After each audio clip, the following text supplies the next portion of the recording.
এই বাংলাদেশ আমাদের, এই বাংলাদেশ 18 কোটি মানুষের।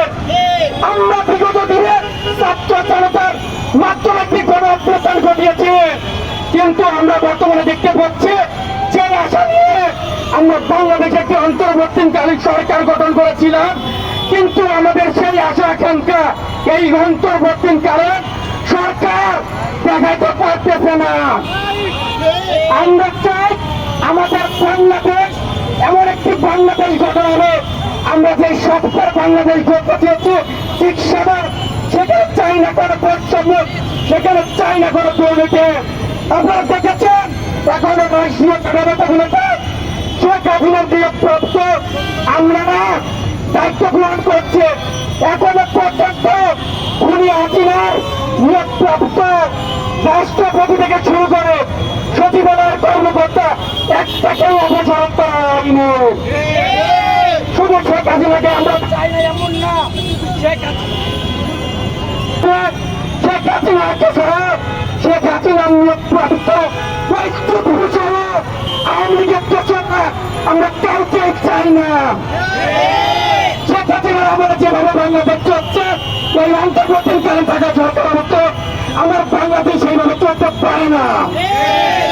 আমার বাংলাদেশে যদি আগামীতে যেভাবে প্রমাণিত হচ্ছে শেখ হাসিনাকে যেভাবে সরা হচ্ছে, আমরা বর্তমানে সরকার থেকে সেইভাবে সরাবো। সময় সংক্ষিপ্ত, আমরা বক্তব্য এখানে শেষ করছি। ধন্যবাদ সবাইকে। হতো আসসালামু আলাইকুম। ওয়ালাইকুম আসসালাম। 5ই আগস্ট ছাত্র জনতার গণ অভ্যুত্থানের মাধ্যমে একজন ফ্যাসিস্ট স্বৈরাচারকে খুনি শেখ হাসিনাকে পতনের মাধ্যমে দেশ ত্যাগ করেছে। তার পাশাপাশি 25 আগস্ট এই শেখ হাসিনার স্বৈরাচারী আনসার বাহিনীর হাতে সচিবালয়ে আমি গুরুতর আহত হয়ে এখনো চিকিৎসাধীন হসপিটালে আছি। আমি কি এই সচিবালয় রক্ষা করার জন্য জীবন দিয়েছি? এই সচিবালয় সচিবদের জন্য কি আমি আহত হয়েছি? ঘুষের জন্য? আমি কি আমার ভাইরা যারা আহত হয়েছে তারা কি এই সচিবের ঘুষ বাণিজ্যের জন্য তারা কি আহত হয়েছে?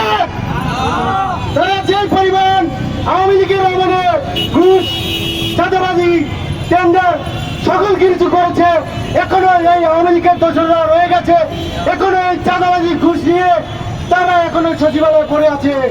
আমরা এই সচিবালয়ে সংস্কার চাই, এই সচিবদেরকে বিতাড়িত করতে চাই, আমরা দ্রুত সংস্কার করতে চাই। এই বলে আমি আমার বক্তব্য শেষ করছি। আল্লাহ হাফেজ। বছর ধরে এই দেশকে শোষণ করার নাম করে বিগত দিনে তারা দেশটাকে দলীয়করণ করেছে। তাই বাংলাদেশের প্রত্যেকটা সেক্টরে, সেটা হোক প্রশাসনিক সেক্টর, সেটা হোক সচিবালয়, প্রত্যেকটা জায়গাতে তারা তুলে তুলে ছাত্রলীগের পঞ্চভূতদেরকে এমন ভাবে পুড়ে গেছে যেন আগামী 100 বছর ধরে তাদের প্রজন্মকে চিন্তা করতে না হয়, আওয়ামী লীগকে কোনো চিন্তা করতে না হয়। আমরা বলতে চাই, আমরা যে যুদ্ধ করেছি, আমরা 15 বছর ধরে যে অত্যাচারের প্রেক্ষিতে গত 2 মাস আগে দেশকে যেভাবে স্বাধীন করেছি, আমরা কিন্তু কিচ্ছু ভুলি নাই। তাই আগামী দিনে ওই ফ্যাসিস্ট সরকারের যে বীজ তারা ভুলে গেছিল, তারা যদি মাথা চাড়া দিতে চায় ওই মাথাগুলো ভাঙতে আমরা পারবো ইনশাআল্লাহ। আমি বলতে চাই আগামী দিনে এই ছাত্র সমাজ কিন্তু রাস্তা ছাড়ে নাই। আপনারা যাই করবেন বুঝে শুনে কাজ করবেন ইনশাআল্লাহ। ধন্যবাদ।